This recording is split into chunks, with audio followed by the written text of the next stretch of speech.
Good afternoon. It's my great pleasure to be here today. I'd like to extend a warm welcome to Tony Keats, President M&L, Municipalities Newfoundland, Labrador, Brian Peckford, President of the Professional Administrators, and Mayor Danny Breen, Mayor of St. John's. Thank you for joining us today for this very important announcement, which was a major priority for our government. We have heard from municipal and city councils from public and municipal legislations need to be modernized. We have heard the legislation needs to be more flexible to reflect what communities have varying needs and circumstances and to support them in making their communities the better place they can be. As we know, any changes to municipal legislation will impact all communities within our province in a very positive way. It is critical that we engage with those who work under this legislation to hear what works and what can be improved, and to ensure the legislation framework meets the needs of today's cities and local governments. That is why we are inviting everyone who has thoughts or concerns about how we can make our municipalities function more smoothly or how we can support them as a government to share their ideas through the consultation period. Consultation process, we want to hear from all of you on how the Municipalities Act and the Cities Acts can be better and can serve your needs in a more positive and productive way.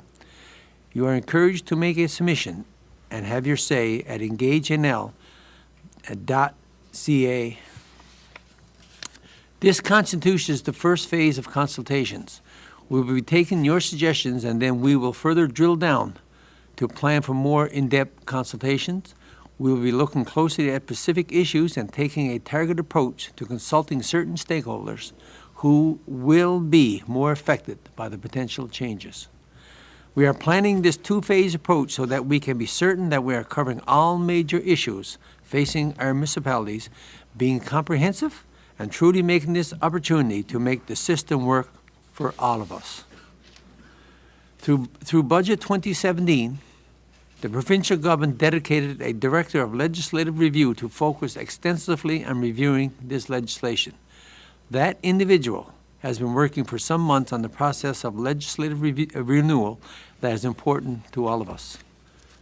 Our government is looking at how we can move forward with legislation that is more enabling for communities and cities.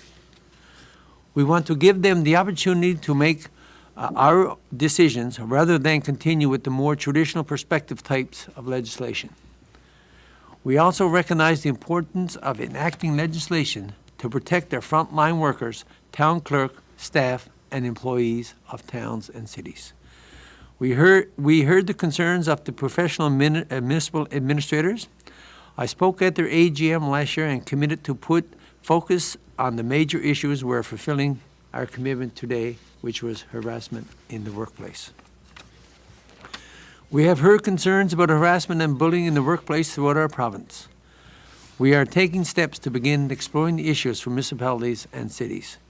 We are looking at a broad list of options that include a code of conduct for elected representatives also. We recognize that some municipalities have already moved on this, including the City of St. John's. Our elected representatives have the duty and responsibility to protect their own workers, and we want to support municipalities in keeping that a priority. We want all municipal workers to feel that they can come forward with concerns about harassment or bullying without fear of being reprimanded. We are committed and have been working hard to support municipalities in becoming the strong and sustainable communities we know they can be. We are working hard to build strong municipal infrastructure, to work with our federal partners and leverage funding that will support residents and families. And we are investing in businesses that enable job creation that will promote economic growth.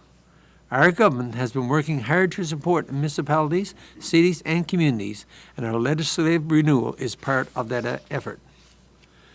With the consultation process underway, we continue to look forward to engaging with the public and with organizations and municipal stakeholders whose work is so important in creating a province that is an attractive place to live.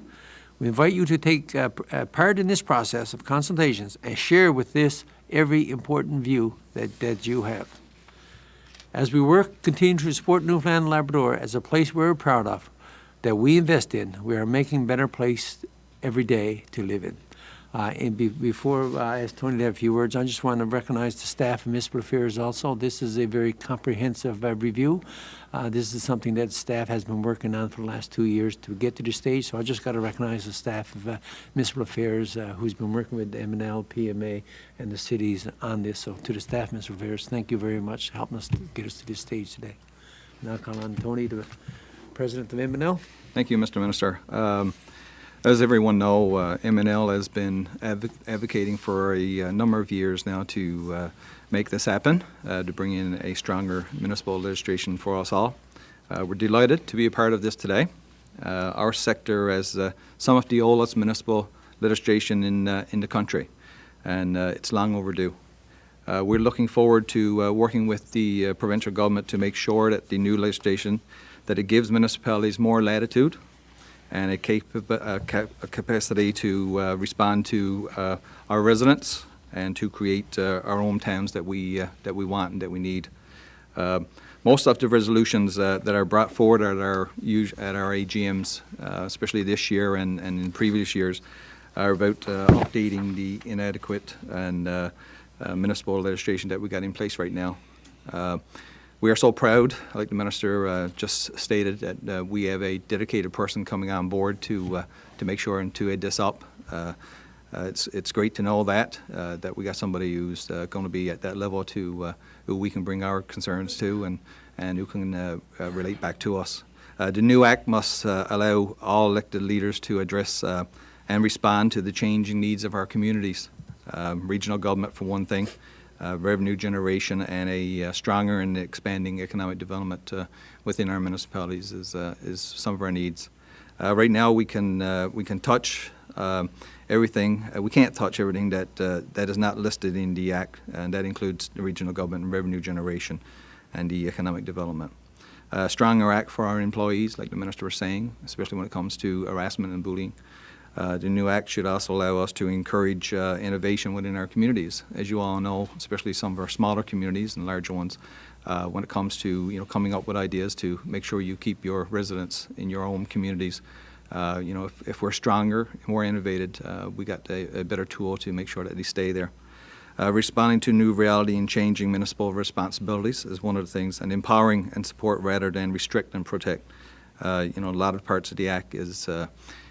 We do need to clean up. We need to change, and it's a little like the Minister was saying. The time has come to get this done, and we're so proud to be here today to be a part of this announcement. Thank you, Mr. Minister. Thank you, Tony. Brian. Thank you, Mr. Minister, Your Worship, Mayor Breen, Your Worship, Mayor Keats. On behalf of the professional municipal administrators, PMA, I would like to thank Minister Joyce and the Department of Municipal Affairs and Environment for the invitation to join here in the press conference today. It's with great enthusiasm that we welcome the commitment by Minister Joyce to conduct a review of existing municipal legislation.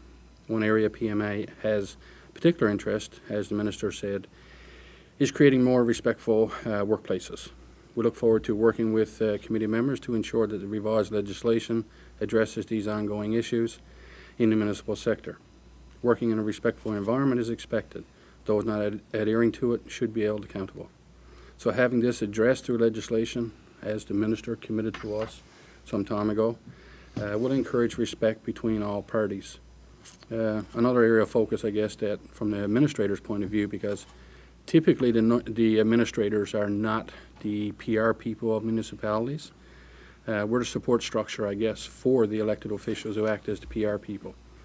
But I guess anything that we can do and anything we can provide input in that more clearly defines the roles and responsibilities of staff and the elected officials and the interactions between us all is certainly going to make for a lot more effective municipal governance. In closing, thank you to the Department of Municipal Affairs and Environment for your continued support of our association and the work that we do on behalf of the municipal administrators in the province. It may be somewhat uncouth. This is my first press conference. Like I said, I'm not normally in the PR thing, but I think I would be somewhat remiss if I didn't recognize a couple of people. One is our past president of PMA. Our past president of PMA, Mr. Jig Bragg, have left us, and he's now in MHA, and that perspective to government, I'm sure, goes a long way. And there's other people.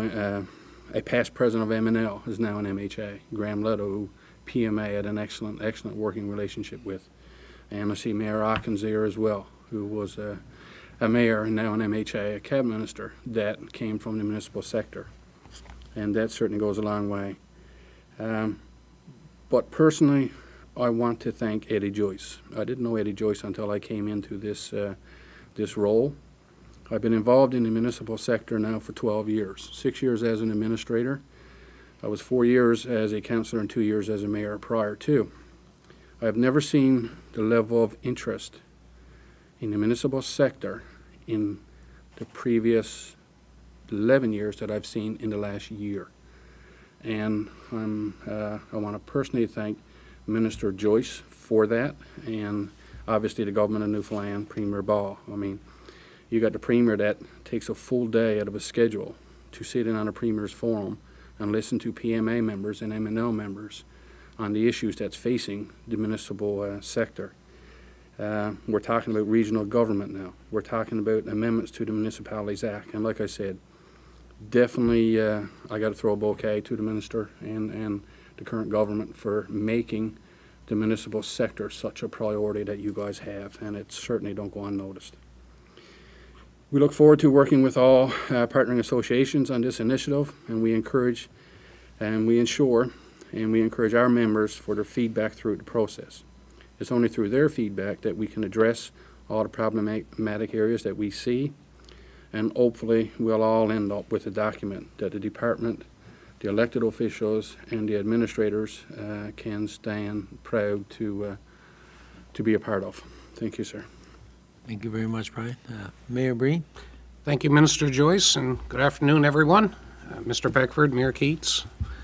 On behalf of the City of St. John's, thank you for inviting me here today to participate in this very important announcement. The City of St. John's has the largest population of any municipality in the province. We have the responsibility to provide regional services to our neighbouring municipalities, such as the provision of clean and safe drinking water, protection of our water supply, fire protection, public transportation, and waste management. In order to carry out our responsibilities and provide services in an effective manner, the City of St. John's Act must be updated. For some time now, Council has been actively lobbying the provincial government to address legislative issues that we face on a regular basis.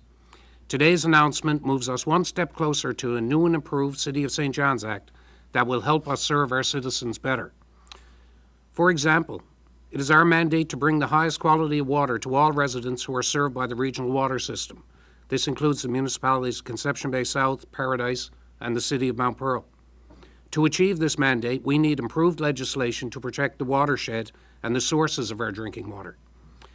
As the city and the region have grown and developed, much of the legislation governing it has not kept pace. We have been lobbying for changes in our authority, and today's announcement is moving us one step closer to that reality. Municipal legislation across the country has moved toward the natural person powers model. This legislation model will allow us the flexibility needed to provide services as efficiently as possible. I look forward to the municipal legislative review and to working collaboratively with the provincial government. As Mayor of the City of St. John's, my goal is to ensure that we are able to meet the current and future needs of our growing city. On behalf of our City Council, I look forward to working with Minister Joyce and his staff as we collaborate to amend the current legislation and to bring the City of St. John's Act in line with the rest of the country. And I can say that this issue has been front and center for the City of St. John's for at least the last 20 years. And it is very, very important that we move ahead. I would say it's probably one of, if not the biggest issue facing the city and our region. And I'd like to thank Minister Joyce for his leadership in bringing this to where we are today and proceeding with doing this very important work so we can serve all the residents of the province better. Thank you.